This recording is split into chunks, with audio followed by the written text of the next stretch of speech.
Naiinggit ako dun sa mga tao. Hindi nauubusan ng salita pagdating sa pakikipag-socialize ba? Tawag niyan. Baka may recommend kayong lugar yung same vibe dito pero di ganun kalayuan. Confirm mo sa nalalayuan ako dun. Let's go. Ba't kaya dito parang hindi ako nauubusan na sasabihin? Pero pagka halimbawa nasa circle of people, blanco lagi utak ko. Ay, why? Gusto ko lang malaman kung bakit ganito, kung bakit naging ganito, at kung paano ma-overcome. Pero wag muna ngayon siguro. Focus muna ako sa training ko.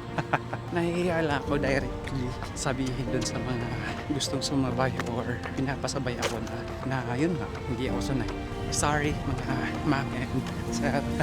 Pero ito talaga yung dahilan kung bakit nagsusulo pa rin ako hanggang sa ngayon.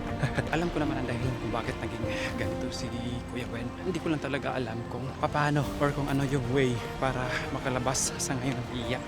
Kinoconsider ko yung sarili ko na nakulong sa mundo na ako lang din yung gumawa. Naiinggit ako dun sa mga tao. Hindi nauubusan ng salita pagdating sa pakikipag-socialize ba? Tawag niyan. Yung titipon-tipon ba?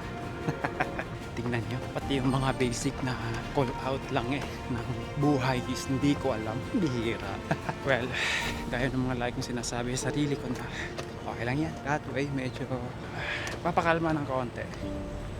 Siguro kung kabaliktaran ako sa kung ano ako ngayon, I think wala to. Tapos lahat ng takbo ko may kasabay ako. Kung wala mang makakasabay, hahanap ako ng makakasabay along the way. Gusto ko yung oy sir, nakailang lap ka na? Mga ganong approach.